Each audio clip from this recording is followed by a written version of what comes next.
দিনের শেষটা এরকম হলে দারুণ হয়। দামি চশমা পড়লাম, 21,600 টাকা দাম। এত টাকা নেছে তা দেবে না?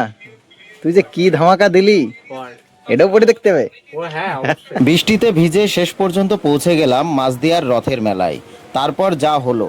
তো হ্যালো দোস্ত, welcome to our another video. একটু আগেই ঘুম থেকে উঠলাম আর তাড়াহুড়ো করে ফ্রেশ হয়ে গেলাম আর ঘরটা গুছিয়ে নিলাম, কারণ এখনই সবাই চলে আসবে পড়তে। রাতে খেলা দেখছিলাম, এই জন্য লেট হয়ে গেছে উঠতে একটু। তো চলো একবারে পড়িয়ে নিই, তারপরেই দেখা হচ্ছে তোমাদের সাথে। তো বন্ধুরা, এইমাত্র সকালের পড়ানোটা আমার কমপ্লিট হলো। আর আজকে দিনের মধ্যে আর কোনো পড়ানো নেই। আর আজকে বৃহস্পতিবার, এই জন্য আজকে আমার ছুটির দিন। তবে আজকে একটা স্পেশাল দিনও, কারণ আজকে রথযাত্রা। তাই সবাইকে শুভ রথযাত্রার শুভেচ্ছা ও ভালোবাসা সবাইকে। আর আজকে ভাবছি যে একটু রথ দেখতে যাব। তো দেখা যাক, বেকাল হোক, তারপরেই বেরোবো রথ দেখতে। তবে পড়ানো কমপ্লিট করলাম একটু আগেই, আর এখন খিদে লেগে গেছে প্রচণ্ড। তো চলো আজকে ওই ঘরে গিয়ে দেখি আজকে কি রান্না করেছে মা। দামি চশমা পড়লাম, 21,600 টাকা দাম। এ আমার জন্য না, এই পাবলিকের। প্রথমে 21,000 বলিছে, কাকা 21,000 বললো, তাতেই এক দাবড় দেওয়া হয়ে গেছে। তাই তো কাকা? কয়টা অর্ডার করেছিস? দুটো? দেখ, দামি চশমা তো, এত দামি চশমা পড়ার অভ্যাস নেই। এবার যদি তুই ভাইরাল হইস। কি হলো, এটা খোলা যায়? হ্যাঁ, ওটা সানগ্লাস। বাহ বাহ, সানগ্লাস। পরে দেখি আর একবার। এবার মনে হচ্ছে যে হ্যাঁ হ্যাঁ, পাওয়ার আছে অবশ্য। আমার চোখ ঠিক আছে, দরকার নেই। ও চশমাতে আমারটার দাম বেশি চোখের। কিছু অর্ডার করলি দোকানের তে না দোকানে? লেন্স কার্টের থেকে। বাহ, এটাও কি পাওয়ারের নাকি? এটাও পাওয়া যায়।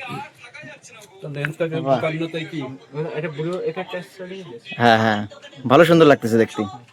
এটা তো সানগ্লাস দেয়া সামনে। ও, এত টাকা নেছে তা দেবে না? তুই যে কি ধামাকা দিলি, পর এটাও পরে দেখতে হবে। ও হ্যাঁ, অবশ্যই। বেশ পড়াই করে এবার কয় না ভাড়া দাও। হয়, পড়াই নিচ্ছে, তারপর বললো যে ভিজিট দিতে হবে। তার আগেই খুলে তুই। ঠিক আছে, ঠিক আছে, ভালোই লাগতেছে। তোমরা কমেন্ট করে জানাও কেমন লাগতেছে। ভালো লাগলে এর কাছ থেকে নিয়ে নিবানি। তোমার না কিছু কবে না আমরা এটা এটা কি কার্ড? কার্ড ওই লং টাইম শেয়ারে, মানে যতদিন আমার কাছে চশমা থাকবে, যদি কোনো সমস্যা হয় হ্যাঁ, তো ফ্রি ফ্রি ঠিক করে দেবে। ফ্রি ফ্রি ঠিক করে দেবে এই কার্ড থাকলে? বাহ, বিরাট ব্যাপার। তোমাদের যাদের পছন্দ হলো চশমা কিনে নিতে পারো লেন্স কার্টের থেকে, তাই তো? লেন্স কার্টের থেকে। তো চলো একটু আড্ডা দিই। তো বন্ধুরা, তখন খাবার খেতে যাওয়া হলো না, কারণ হঠাৎ করেই কাকা ফোন করলো। কাকাদের বাড়িতে গেলাম, আর গিয়ে তোমরা তো দেখতেই পেলে কি কি হলো ওখানে। তো এখন বাড়িতে আসলাম, এসে আবার খাবার খেতে যাব, কিন্তু দেখি যে মা জামা কাপড় ধুয়ে দিয়েছে। তাই একটু পরেই যাচ্ছি খেতে, আর তারপরেই তোমাদের দেখাচ্ছি আজকে কি আছে। তো বন্ধুরা, আজকে খাবার খেতে এসে দেখি যে আজকে মা রান্না করেছে গাঠি কচুর তরকারি, আর কলা আলু দিয়ে একটা মাছের ঝোল।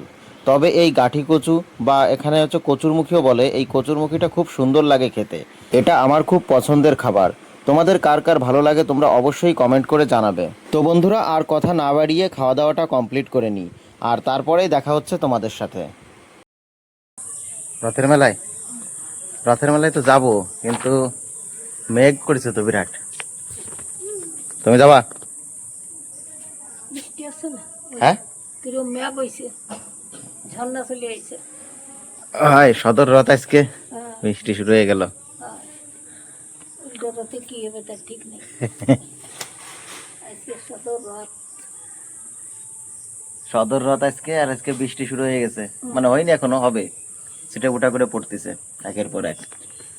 ভাবলাম বেরোবো সন্ধ্যার সময়, মাছ দিয়ে যাবো, তাই ভাবলাম। চলে যাও মারি দিয়ে রথ দেখে আসো। হুম। রথের মেলা, পথের খরচ। রথের মেলায় গেলি পথের খরচ। রথ দেখতে যাওয়া, ঝড় বৃষ্টি ডেকে নিয়ে চলে আসলে। চল একখানা কলা নিয়ে যাই, এর কাছে বেশি বেশি আসবে না। মানে কলা সাইজ মানে রথ দেখাও সারা, কলা বেচাও সারা। একবারে দুটো কাজ হয়ে যাবে। ভালো মেঘ হয়েছে আকাশে। বৃষ্টি পড়তেছে। কাপড় দেখলাম জল হয়ে গেছে। তুমি যাবা নাকি? হ্যাঁ, হয় আমি যাবো রথের মেলায়। এই রাতে যাবো না, গিয়ে রাতে যাবো। ঠাকুমা উল্টো রথে যাবে। তো বন্ধুরা, একটু আগেই বৃষ্টি থেমে গিয়েছিল, আর কাকা বলল ঠিক আছে রেডি হ, আর আমিও রেডি হই, এখনই বেরিয়ে পড়বো রথ দেখতে। যেই ফোন রাখা শেষ, তারপরেই বৃষ্টি আবার শুরু হয়েছে। জানি না আজকে আমাদের রথ দেখা হবেও কি না, যদি হয় তাহলে অবশ্যই তোমাদের দেখাবো, দেখা যাক কি হয়। তো বন্ধুরা, মাঝে মধ্যে প্রচণ্ড জোরে বৃষ্টি হচ্ছে, মানে এখন একটু থেমেছে, একটু আগেই আবার হচ্ছিল প্রচণ্ড জোরে। তো প্রথমে ভাবলাম যে যাব না, কাকা ফোন করলো, তা ভাবলাম যে বৃষ্টির মধ্যে ভিজতে হবে, তা যাব না। কিন্তু বাড়ি বসে থাকতেও ভালো লাগছে না, তাই ভাবলাম ভিজতে হলে ভিজবো। তো চলো যাই, একবারে ঘুরে আসি। আর আমাদের এখানে কেমন রথ হয় মাঝদিয়ার ওখানে তোমাদের দেখাবো অবশ্যই। তো চলো, সঙ্গে থাকো। আজ সারাদিন ধরেই আকাশটা ছিল একেবারে মেঘে ঢাকা। সন্ধ্যার সময় আবার শুরু হলো বৃষ্টি, তাই ইচ্ছে থাকা সত্ত্বেও বাড়ি থেকে বেরোতে পারছিলাম না। বারবার জানালার বাইরে তাকাচ্ছিলাম আর ভাবছিলাম আজ হয়তো আর মেলায় যাওয়া হবে না। কিছুক্ষণ পর বৃষ্টিটা একটু কমতেই আর দেরি করিনি, বাইক নিয়ে রওনা দিলাম রথের মেলার উদ্দেশ্যে। তবে পথে আবারও বৃষ্টি হয়েছিল, আর বৃষ্টির মধ্যে পড়েছিলাম আমরা। সত্যি বন্ধুরা, ঠান্ডা বাতাস, ভেজা রাস্তা আর চারপাশের দৃশ্য, পুরো যাত্রাটাই দারুণ উপভোগ করেছি। অবশেষে পৌঁছে গেলাম মাঝদিয়ায় রথের মেলায়। ভাগ্য ভালো ছিল, তখন আর বৃষ্টি হচ্ছিল না। কিন্তু মানুষের ভিড় দেখে সত্যিই অবাক হয়ে গেলাম। মনে হচ্ছিল আশেপাশের সব গ্রামের মানুষ যেন আজ এখানেই এসেছে। চারিদিকে আলো, দোকানের সারি, খেলনা, নানান রকম খাবারের স্টল, আর মানুষের আনন্দে পুরো মেলাটা প্রাণবন্ত হয়ে উঠেছিল। তারপর ধীরে ধীরে পুরো মেলাটা ঘুরে দেখলাম, রথের সামনে গিয়ে দর্শন করলাম, কিছু সুন্দর মুহূর্ত ক্যামেরায় বন্দি করলাম, আর মেলার পরিবেশটা আমরা মন ভরে উপভোগ করলাম দুজনে। বৃষ্টির পরের ঠান্ডা আবহাওয়ায় মেলায় ঘোরার অনুভূতিটা সত্যিই অন্যরকম ছিল, মানে পুরো আলাদাই লেভেলের। আজকের এই ছোট্ট ভ্রমণটা আমার কাছে খুবই স্মরণীয় হয়ে থাকবে। আসলে কখনো কখনো একটু কষ্ট করে বেরিয়ে পড়লেই এমন কিছু সুন্দর মুহূর্ত তৈরি হয়, যা অনেক দিন মনে থেকে যায়। সত্যিই আজকের দিনটা ঠিক তেমনই ছিল। আর মেলায় ঘুরতে ঘুরতে মেলার মধ্যে বিভিন্ন রকমের খাবারের দোকান দেখছিলাম, প্রচুর মানুষের ভিড় এখানে। তবে বন্ধুরা, আমি যে কোনো মেলাতেই যখনই যাই তখনই এই পুতুলের দোকানে, মানে এই টাইপের পুতুলের দোকান যতগুলো থাকে, এই দোকানে এসে আমি দাঁড়িয়ে থাকি, কারণ ভাবি এই জিনিসগুলো কিনবো আর কিনে কাউকে গিফট করব। তা তেমন হয়ে ওঠেনি। তাড়াতাড়ি গিফট নিতে হলে অবশ্যই দেখা করতে হবে, তাড়াতাড়ি দেখা করো। আর আজকে রথের মেলায় খুব আনন্দ করলাম, আর এখন বাড়ির দিকে রওনা হব। তবে আমরা মেলা থেকে তেমন কিছুই খেলাম না, কারণ কাকা বলল যে যাওয়ার পথে বিরিয়ানি খাবে, ওই জন্য মেলা থেকে আর কিছু খাওয়া হলো না। আর আজকের মেলাটা সত্যিই অসাধারণ ছিল, দুজনে খুব এনজয় করলাম আজকের মেলাতে। তো চলো একবারে আমরা বিরিয়ানির দোকানেই যাই। তো বন্ধুরা, আমরা অবশেষে হাজি বিরিয়ানিতে এসে আমরা তো রীতিমতো অবাক হয়ে গেলাম। মানে আমরা ভেবেছি যে আমরা যাওয়ার পথে বিরিয়ানি খাবো, তা দেখছি আমরা একা নয়, আরও অনেক মানুষের ভিড় হয়েছে। তাই এখানে আমাদের অনেকক্ষণ ওয়েট করতে হলো, আর তারপরেই হচ্ছে আমাদের চলে আসলো 2 প্লেট হচ্ছে চিকেন বিরিয়ানি। তবে চিকেন বিরিয়ানি দেখে কাকা বলল যে একটু চিকেন চাপ না হলে হয় না। তাই ভাবলাম প্রথমে 2টো চিকেন চাপ নেব, কিন্তু কাকা বলল একটাই নে, তাতেই হয়ে যাবে। তাই একটা চিকেন চাপ আর 2টো চিকেন বিরিয়ানি নিয়ে নিলাম আমরা। তো চলো, প্রচণ্ডই খিদে লেগে গিয়েছে মেলা ঘুরতে ঘুরতে, খাওয়া দাওয়াটা কমপ্লিট করে নিই। আর বিরিয়ানি সামনে রেখে এইভাবে ব্লগ করতে ভালো লাগে না।